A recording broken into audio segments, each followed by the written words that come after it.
নমস্কার, good evening. আপনারা দেখছেন গ্রাউন্ড রিপোর্ট উইথ ইলমাস সৈয়দ। আর এই মুহূর্তে একটি খবর আছে চোখ রাখার মতো।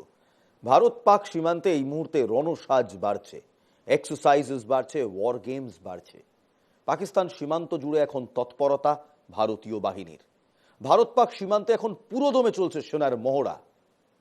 সপ্তশক্তি কমান্ড কিংবা সাউথ ওয়েস্টার্ন কমান্ড তারা এই মুহূর্তে ডিপ্লয়েড। তার সঙ্গে নর্দার্ন কমান্ড এবং সাদার্ন কমান্ড সেনার ফুঁসছে। একের পর এক ট্যাঙ্ক পৌঁছেছে। জম্মু কাশ্মীর, পাঞ্জাব, রাজস্থান, গুজরাট সীমান্তে এখন চরম তৎপরতা। ব্যাটালিয়নের পর ব্যাটালিয়ন বাহিনী পৌঁছে যাচ্ছে সীমান্তে। গোলাগুলির শব্দ শোনা যাচ্ছে সীমান্ত এলাকা থেকে, কিন্তু কোনোটাই অ্যাট্যাক নয়, যুদ্ধ নয়, সবটাই মহড়া বা ওয়ার গেমস। পুরো দমে প্রস্তুত যে ভারতীয় বাহিনী, সেই আভাস বারবার আমরা পাকিস্তান সেনাকে দিচ্ছি। কথা অনেক হবে, কিন্তু তার আগে এই মুহূর্তে ভারতীয় সেনার ট্যাঙ্ক ব্রিগেড, ভারতীয় সেনার বোফোর্স ইউনিট যে কাজ করছে দেখুন।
শুনলেন তো ভারতীয় ট্যাঙ্কের গর্জন, ভারতীয় বোফোর্সের গর্জন।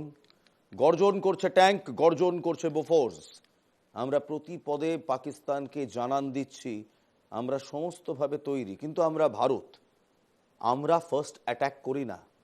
আমাদের পলিসি হচ্ছে ডিফেন্স, ডিফেন্সিভ পলিসি। তাই আমাদেরকে প্রথম অ্যাটাক না করলে আজ পর্যন্ত আমরা অ্যাটাক করি না। শুধু স্থলসেনা নয়, ভারতের বায়ুসেনা তারাও তৈরি। আকাশপথে নজরদারি রাফায়েল বিমানের, আকাশপথে চরম নজরদারি চলছে। আম্বালা ক্যান্ট এবং হাসিমারা এয়ারবেস, এই দুটো জায়গা থেকে যুদ্ধ বিমান রাফায়েলের স্কোয়াড্রন উড়েছে। আম্বালার রাফায়েল স্কোয়াড্রন নজর রাখছে উত্তর থেকে পশ্চিম সীমান্তে, আর উত্তর থেকে পূর্ব সীমান্তের দিকে নজর রাখছে হাসিমারার রাফায়েল। কোনো ফাঁক রাখতে নারাজ এই বাহিনী।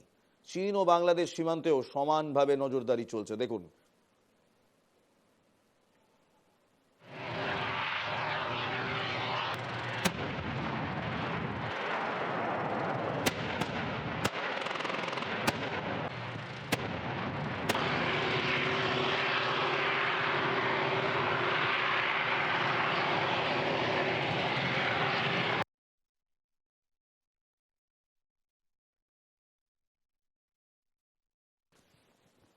আজকে সেনাপ্রধান জেনারেল উপেন্দ্র দ্বিবেদী তিনি শ্রীনগরে পৌঁছন, যেখানে তাকে বান্দিপোরায় চলমান অভিযান সম্পর্কে অবহিত করা হয়। অর্থাৎ ঠিক কি চলছে, তা জানানো হয়। 15 কোর তার শীর্ষ কর্মকর্তারা সেনাপ্রধান জেনারেল দ্বিবেদীকে ব্রিফ করেন আজ। তিনি পরিস্থিতির একটি বিস্তৃত নিরাপত্তা পর্যালোচনা করেন এবং পেহেলগাঁওয়ে জঙ্গি হামলার পেছনে সন্দেহভাজন লস্করে তৈবা জঙ্গিদের খুঁজে বের করার লক্ষ্যে অভিযানের অগ্রগতি মূল্যায়ন করেন। সূত্রের খবর অনুযায়ী সেনা আধিকারিকরা জানিয়েছেন, এদিন সকালে পাকিস্তানি সেনারা নিয়ন্ত্রণ রেখায় বারবার গুলি চালায়, অর্থাৎ সিজ ফায়ার ভায়োলেশন করে, যার ফলে ভারতীয় সেনাবাহিনীকেও তাৎক্ষণিকভাবে পাল্টা গুলি চালাতে হয়, বর্ষণ করতে হয়, গোলাবর্ষণ করতে হয়, অর্থাৎ আমরাও রিটালিয়েটরি ফায়ার করি। পাকিস্তান সেনাবাহিনী নিয়ন্ত্রণ রেখার কিছু জায়গায় ছোট ছোট অস্ত্রের গুলিবর্ষণ শুরু করে। ভারতীয় সেনাবাহিনী কার্যকরভাবে জবাব দেয়। কোনো হতাহতের ঘটনা ঘটেনি। বৃহস্পতিবার রাষ্ট্রপতির সঙ্গে বৈঠক করেন বিদেশমন্ত্রী, কেন্দ্রীয় স্বরাষ্ট্রমন্ত্রী। বৈঠকে উপস্থিত ছিলেন 3 বাহিনীর প্রধানও। বৈঠকের পর এদিন কাশ্মীর যান সেনাবাহিনীর প্রধান। 22শে এপ্রিল যখন মার্কিন যুক্তরাষ্ট্রের ভাইস প্রেসিডেন্ট ডেভি ভ্যান্স ভারতে ছিলেন এবং প্রধানমন্ত্রী নরেন্দ্র মোদী সৌদি আরব সফরে ছিলেন, সেই দিন পেহেলগাঁওয়ের বৈসারানে জঙ্গিরা হামলা চালায় এবং তারপর ভারতের প্রত্যাঘাত। কাশ্মীর আর্মি এই মুহূর্তে সার্চ অপারেশন করছে। পেহেলগাঁও থেকে শুরু করে শ্রীনগর, পুঞ্জ, রাজৌরি, পীর পাঞ্জল ডিভিশন, প্রতিটা জায়গায় এই মুহূর্তে আর্মি তৎপর, সেনা তৎপর। খুঁজে খুঁজে জঙ্গিদের মারা হচ্ছে। পেহেলগাঁও হামলায় জড়িত যে জঙ্গি যাদের নাম আসছিল সামনে, তাদের বাড়িতে এবার বিস্ফোরণ। বৃহস্পতিবার ভোর রাতে আসিফ শেখের বাড়ি গুঁড়িয়ে দিল সেনা। পুলওয়ামার ত্রাল সেক্টরে মোংহামা এলাকায় বাড়ি ছিল আসিফের। উল্লেখ্য, গত মঙ্গলবার পেহেলগাঁওতে জঙ্গি হামলায় নাম উঠে আসে আসিফ শেখের। তার বাড়িতে কিছু বিস্ফোরক মজুদ ছিল। এরপরেই সন্দেহভাজন লস্কর জঙ্গি আসিফের বাড়িতে হামলা চালায়। জঙ্গি ও তাদের আশ্রয়দাতাদের যে কোনোভাবেই ছাড় দেওয়া হবে না বলে ঘোষণা করেছে কেন্দ্র। তার জন্য পদক্ষেপ করা শুরু করেছে সেনা।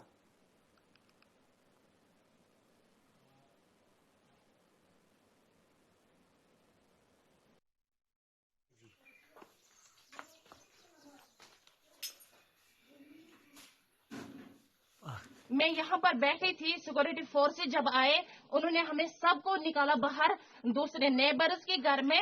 उन्होंने बोला कि आप सब वहाँ जाइए, यहाँ पर जो भेड़ बकरियां सब कुछ ये जो है घर में वो सब निकाले। सब कुछ निकाला, लेकिन मैं देख रही थी वहां से, मैं ये जो हमारा ये है यहाँ से मैं देख रही थी कि वो एक बंदा यहाँ से चढ़ा। हमारे यहाँ पे जो ये थे मतलब घर का वो स्टोर होता था, वो वहीं पे चढ़ा। उसने कुछ रखा वहां पे, एटमी बम रखा, कुछ वो जो ब्लास्ट उन्होंने किया वो रखा उसने। मैंने खुद देखा एक आदमी को, लेकिन अंधेरा था, मैंने उसको देखा नहीं, चेहरे से नहीं देखा, लेकिन देखा किसी एक को मैंने फौजी वर्दी पहनकर उसको मैंने देखा था यहाँ पे जाते हुए। फिर जब उसने क्या किया, जब हमने हमारी जो घर की चाबियां थी वो हमारे इसके पास थे, मकदम के पास थे, मकदम को लाया गया करीबन 10 के करीब 10-12 के करीब उसको लाया गया। तो उसने क्या किया, उसने उनको चाबियां दी, फिर उन्होंने खुद मतलब एटम में वो कुछ था उन्होंने वो फोड़ा, तो फिर सब कुछ यहाँ पे बर्बाद हो गए। লস্করে তৈবার আরেক জঙ্গি আদিল ঠোকার, তার বাড়িতেও হামলা চালায় সেনা। অনন্তনাগ জেলার ভিজভেরার বাসিন্দা আদিল, সেখানেই ছিল তার বাড়ি। গতরাতে সেনা বিস্ফোরণ ঘটিয়ে তার বাড়ি ধ্বংস করে দেয়। পেহেলগাঁওয়ের বৈসারের হামলায় আদিলের সরাসরি জড়িত থাকার প্রমাণ হাতে আসার পর এই পদক্ষেপ। আদিল শেখের বোন কি বলছেন শুনবো।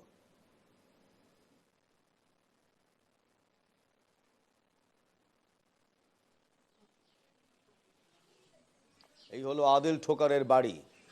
সেই বাড়ি ভেঙে গুঁড়িয়ে দেওয়া হয়েছে। শুধু তাই নয়, এরপর চলুন বান্দিপোরা থেকে ঘুরে আসি, কারণ বান্দিপোরায় বড় সাফল্য পেয়েছে ভারতীয় বাহিনী।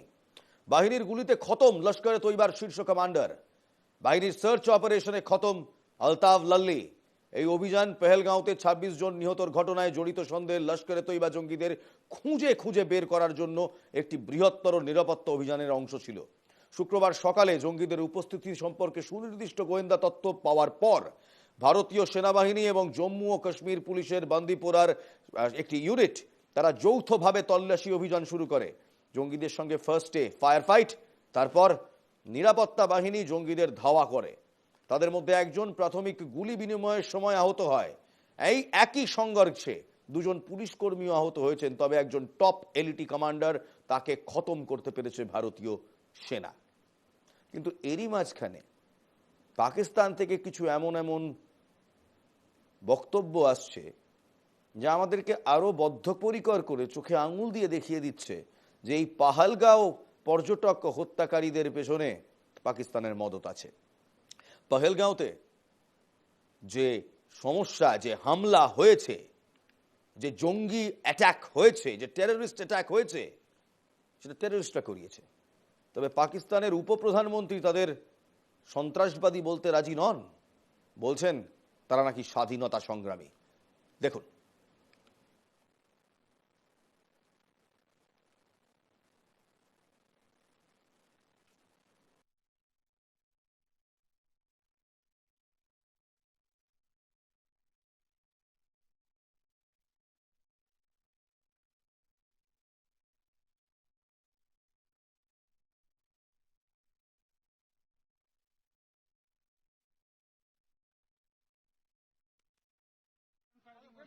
बस जाने के ऊपर होगी। बैठो बैठो बैठो बैठो बैठो बैठो बैठो आराम से बैठो। फायरिंग कर रहे हैं वो लोग। हाँ फायरिंग कर रहे हैं। चोट है मेरे बाजू में, बगल में था। क्या ब्लड कहीं लगा चोट क्या बेटा? अच्छा ठीक ठीक बैठो, मैं पट्टी करता हूँ आपको। अरे नहीं नहीं नहीं नहीं, हम लोग, अरे हम लोग फौज है, हम लोग, बैठो बैठो, हम लोग फौज है, बैठो बैठो। बच्चे को अरे कुछ, अरे हम लोग फौजी हैं, कुछ नहीं करेंगे, आपकी सेफ्टी के लिए आए हैं। आओ, आपकी सेफ्टी के लिए आए हैं, बैठो बैठो बैठो बैठो, आपकी सेफ्टी के लिए आए हैं। हम इंडियन आर्मी हैं, बैठो। ये इंडियन आर्मी, आप टेंशन मत। आप लोग कहाँ से आए हो? कहाँ से आए आप लोग? आए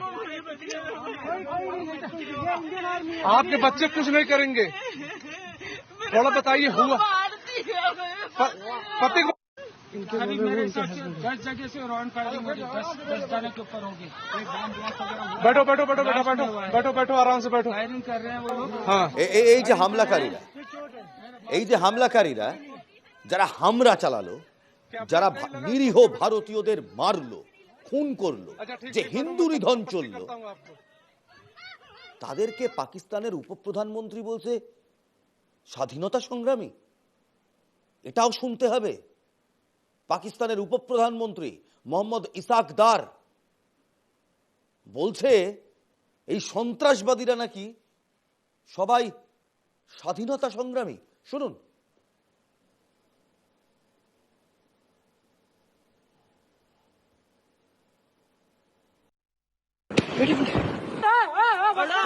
కొండి కొండి వెడి ఉండి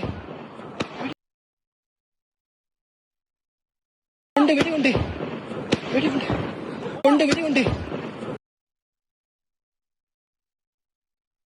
వెడి ఉండి కొండి కొండి వెడి ఉండి కొండి వెడి ఉండి వెడి ఉండి కొండి వెడి ఉండి వెడి ఉండి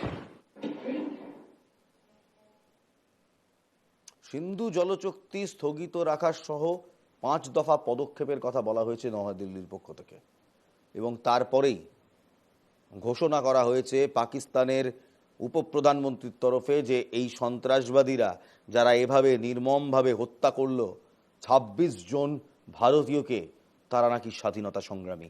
আর প্রমাণ চান পাকিস্তানের কুকীর্তির, পাকিস্তানের দুর্নীতির?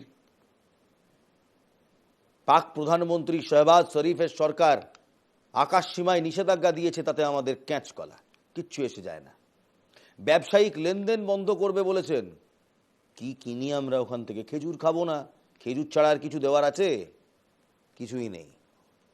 এই কূটনৈতিক টানাপোড়েনের আছে তারা আবার যুদ্ধ ঘোষণাও করার চেষ্টা করছে, বলছে যে এই এলওসি বরাবর সিজ ফায়ার ভায়োলেশন করবে, তারা করছেও, আমরাও জবাব দিচ্ছি। সেই মহড়ার ছবি আর একবার দেখাবো।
আর এর মাঝখানে অমিত শাহ তিনি প্রতিটি রাজ্যের মুখ্যমন্ত্রীদের নির্দেশ দিয়েছেন তাদের রাজ্যে যে যে পাকিস্তানিরা রয়েছে, পাকিস্তানি নাগরিক রয়েছে, তাদের অবলম্বে তাদের ভারত থেকে বের করে দেওয়ার নির্দেশ দেওয়া হয়েছে। অমিত শাহ সরাসরি জানিয়ে দিয়েছেন, নির্দেশ দিয়েছেন প্রতিটি রাজ্যের মুখ্যমন্ত্রীকে তাদের রাজ্যে যে যে পাক নাগরিক রয়েছে তাদের এবার দরজা দেখিয়ে দিন, বলুন ভারতে আর ভাত খাওয়া যাবে না, এবার গিয়ে পাকিস্তানে পড়ুন। আর এই মহড়া দেখার পর কানাঘুষো খবর আসছে ভারতীয় সেনার সীমান্তবর্তী এলাকায় মহড়া দেখার পর পাকিস্তান নাকি থরথর করে কাঁপছে, পাকিস্তানি নাগরিকদের মধ্যে হিড়িক পড়েছে পাকিস্তান ছেড়ে চলে যাওয়ার। যে দেশ এই মুহূর্তে সিভিল স্ট্রাইক, সিভিল ওয়ারে জর্জরিত, যে দেশ এই মুহূর্তে ফুঁসছে, যে দেশ ফাটার অপেক্ষায় রয়েছে, যার অর্থনীতি এই মুহূর্তে তলানিতে, সেই পাকিস্তান আবার চোখ রাঙায় ভারতকে। দেখুন, যুদ্ধ হলে তার একটি অর্থনৈতিক দিকও আছে। যুদ্ধের ধকল সইতে হয় সেই দেশের অর্থনীতিকে। পাকিস্তানের অর্থনীতি এমনিতেই তলানি, যুদ্ধের ধকল সইতে পারবে তো? তার উপর বালুচিস্তান, সেখানে পাকিস্তান নিয়মিত মার খাচ্ছে রেবেল ফোর্সেসের হাতে। অন্যদিকে ভারত অর্থনীতি এই মুহূর্তে চাঙ্গা, বিশ্বের অর্থনীতির অনেক কাছাকাছি। সেই ভারত যুদ্ধের অর্থনীতি সামলে নিতে পারবে, কিন্তু ভারত যখন চাপ দেবে তখন পাকিস্তান কি সেই চাপ সামলাতে পারবে? এবার শুনুন, খাজা আসিফ তিনি কে? তিনি পাকিস্তানের ডিফেন্স মিনিস্টার, প্রতিরক্ষা মন্ত্রী। তাকে সরাসরি একটি বিদেশি সংবাদ মাধ্যম প্রশ্ন করে তাকে জিজ্ঞেস করে যে কেন বারবার পাকিস্তান সন্ত্রাসে মদদ দেয়, সন্ত্রাসে সরাসরি টাকা ঢালে। এই প্রথম কোন পাকিস্তানি সার্ভিং ডিফেন্স মিনিস্টার খাজা আসিফ তিনি স্বীকার করেন যে প্রায় 3 দশক ধরে তারা সত্যি টেরার ফান্ড করছেন এবং অভিযোগ করেন পুরোটাই নাকি মার্কিন যুক্তরাষ্ট্রের জন্য করছেন। এই নোংরা কাজ মার্কিন যুক্তরাষ্ট্র তাদের করায়। এবং তিনি এও বলেন যে সোভিয়েত ইউনিয়নের বিরুদ্ধে 8-এর দশকে যে যুদ্ধ হয়েছিল, সেই যুদ্ধের সময় থেকে আমেরিকা এই সন্ত্রাসবাদীদের লালন পালন করে এসছে রাশিয়ার বিরুদ্ধে প্রক্সি ওয়ারের জন্য। এই বক্তব্য পাকিস্তানের ডিফেন্স মিনিস্টারের। পাকিস্তানের প্রতিরক্ষা মন্ত্রীর সাক্ষাৎকার, সেখানেই এমন কথা শোনা গিয়েছে। বুঝতে পারছেন তাহলে সমস্যাটা কোথায়, সমস্যাটা কত বড়, সমস্যাটা কত গভীর। পাকিস্তানের এই প্রথম কোনো উচ্চ পর্যায়ের আধিকারিক, কোনো মন্ত্রী, প্রতিরক্ষা মন্ত্রী মেনে নিলেন যে হ্যাঁ এই সমস্যা হয়, তারা সত্যি এই কাজ করেন। জম্মু ও কাশ্মীরের পেহেলগামে পর্যটকদের ওপর যে নৃশংস জঙ্গি হামলা হয়েছে তাতে 26 জন মারা গিয়েছে। এর পেছনেও পাকিস্তানের হাত রয়েছে, প্রথম দিন থেকে ভারত বলে আসছে। দেশ জুড়ে এই ঘটনার নিন্দা ও ক্ষোভের আবহে কেন্দ্র সরকারকে যে কোনো কড়া পদক্ষেপ নেওয়ার জন্য পূর্ণ সমর্থন জানিয়েছেন বিরোধীরাও।